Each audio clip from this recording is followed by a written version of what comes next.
Assalamualaikum dear students. I hope you all are fine. My name is Rabia Amin and I'll be teaching you English, grammar and literature both subjects in your class 5th inshallah for first and second semesters. For your grammar books, these are grammar and usage books from Rahim Publishers, class 5th, book 5. I hope you people have bought your books inshallah. Let's start reading without wasting our time because we have very short time for our lectures. Our first lesson is quantifiers used with countable and uncountable nouns. Let's have a quick look and a briefing about countable and uncountable nouns and then we will read about quantifiers. पहले हम एक quick review लेंगे कि countable और uncountable होता क्या है, कौन से नाउन्स होते हैं, और उसके बाद हम क्वांटिफायर्स पे जाएंगे कि क्वांटिफायर्स क्या है और उसको किस तरह से यूज़ किया जाता है. Page number 1. Countable nouns are the nouns that can be counted. ऐसे नाउन्स जिनको हम काउंट कर सकते हैं गिनती में 1 2 3 4 इस तरह से, उनको काउंटेबल नाउन्स कहा जाता है. अनकाउंटेबल नाउन्स जिनको हम काउंट नहीं कर सकते, गिन नहीं कर सकते, उनको अनकाउंटेबल नाउन्स कहा जाता है. For example milk, water, sand, rice और इस तरह की चीज़ें जिनको हम गिन नहीं सकते. देयर आर 2 मिल्क्स और 3 मिल्क्स और 4 मिल्क्स, हम उसको वेट करते हैं. और इसी तरह से हम गर्ल्स या बॉयज़ या ऐसी चीज़ें, बर्ड्स, इनको गिन सकते हैं, इसलिए हम उनको काउंटिंग में there are 1 bird sitting on the tree और there are 2 birds flying in the sky और देयर आर मैनी बर्ड्स. जब हमें काउंटिंग करने में या इस तरह की चीज़ जो कि बताने में उसकी क्वांटिटी जो हमें एग्जैक्ट ना पता हो तो हम यूज़ करते हैं क्वांटिफायर्स. काउंटेबल और अनकाउंटेबल नाउन्स की अंडरस्टैंडिंग होना ज़रूरी है. क्वांटिफायर्स इन दोनों से एक अलग चीज़ है जो कि काउंटेबल और अनकाउंटेबल दोनों को बताने के लिए कि वो कितनी मिकदार में हैं इस्तेमाल किए जाते हैं, कि वो कितनी क्वांटिटी में है, ये बताने के लिए जो वर्ड्स यूज़ किए जाते हैं वो कहलाते हैं क्वांटिफायर्स. फॉर एग्ज़ाम्पल कुछ क्वांटिफायर्स यहाँ पर दिए गए हैं जो कि काउंटेबल नाउन्स को, ऐसे नाउन्स जो गिन सकते हैं हम, उनके लिए इस्तेमाल किए जाते हैं. For example some, many, a few, a lot of, plenty of और सेवरल. ऐसे वर्ड्स जो हैं इनको क्वांटिफायर्स कहा जाता है और जो ये क्वांटिफायर्स हैं ये सिर्फ काउंटेबल नाउन्स के साथ इस्तेमाल होंगे. उसके बाद मूविंग टूवर्ड्स नेक्स्ट पेज,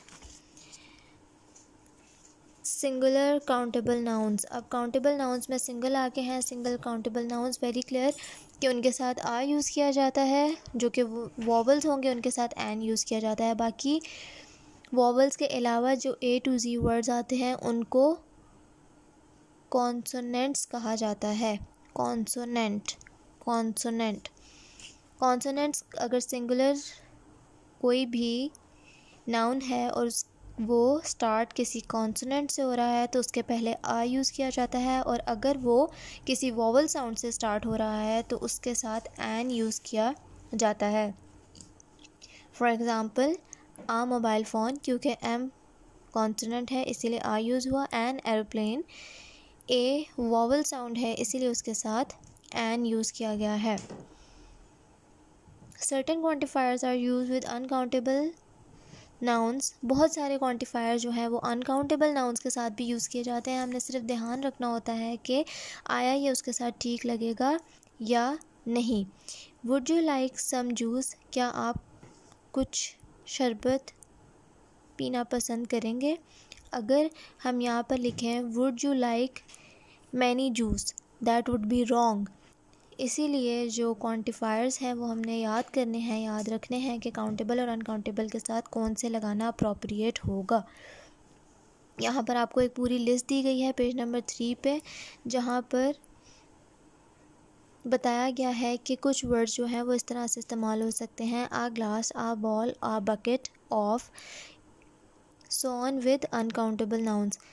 आ वाटर नहीं कह सकते लेकिन आ ग्लास और वाटर कहा जा सकता है, क्योंकि वो आ जो है वो ग्लास के साथ लग रहा है, वाटर के साथ नहीं. ग्लास काउंटेबल है और water uncountable. I hope you people are understanding the concept of countable and uncountable nouns. Here is a list of countable and uncountable nouns. Column में काउंटेबल और अनकाउंटेबल नाउन्स को जो है वो अलग किया गया है पेज नंबर 4 पे। Now what you people have to do is, जो नीचे लाइंस खाली हैं उनमें आपने इनको फिलअप करना है, खुद से काउंटेबल नाउन्स मेंशन करने हैं और अनकाउंटेबल नाउन्स मेंशन करने हैं। 2 मेंशन किए गए हैं, सैंड और वाटर, बाकी के जो 4 हैं वो आप खुद मेंशन करेंगे। उसके बाद the quantifiers use with countable and uncountable nouns include some others you know. कुछ टेबल जो है आपको इस तरह से दिया गया है, कुछ आपको फिलअप कर दिया गया है, बाकी 3 जो है वो खाली छोड़े गए हैं, या आपने ख़ुद फिलअप करने हैं इन काउंटेबल नाउन्स के साथ। क्या क्वांटिफायर अप्रोप्रिएट है इनमें से, या पीछे चैप्टर में जो आपको एग्जांपल्स दी गई थी आप उसमें से भी देख सकते हैं। एक्सरसाइज 1 और 2, 3 भी आप लोगों का जो है होमवर्क होगा, आप लोगों ने इसको खुद अटेंड करना है। Underline the quantifiers. एक्सरसाइज 3 जो है वो थोड़ी सी ट्रिकी है, इसीलिए उसको समझ लें कि आपने इसको अंडरलाइन करना है, जो भी बेस्ट सूटेबल क्वांटिफायर है सिंपली अंडरलाइन करना है, आपने इस सेंटेंस को रीराइट नहीं करना। एक्सरसाइज 2 में आप लोगों ने इनकी हेल्प से ब्लैंक्स फिलअप करनी है, और एक्सरसाइज 1 में जो वर्ड्स आपको दिए गए हैं आपने सिंपली उसमें से काउंटेबल और अनकाउंटेबल को अकॉर्डिंग टू देयर जो भी उनका एक सिनेरियो है जिसके अंदर वो फिट आते हों, चाहे वो काउंटेबल में अगर एडजस्ट होते हैं या अनकाउंटेबल में एडजस्ट होते हैं, आपने अकॉर्डिंग टू देयर नेचर जो है उनको लिस्ट डाउन करना है, काउंटेबल्स को काउंटेबल्स में, अनकाउंटेबल्स को अनकाउंटेबल्स में from this box. Thank you very much. आप लोगों को जो नोटबुक के लिए आपकी डेफिनेशन है वो बाद में मार्क करवा दी जाएंगी। फ़िलहाल के लिए इतना ही। Take care of yourself, meet you in the next meeting. अल्लाह हाफिज़।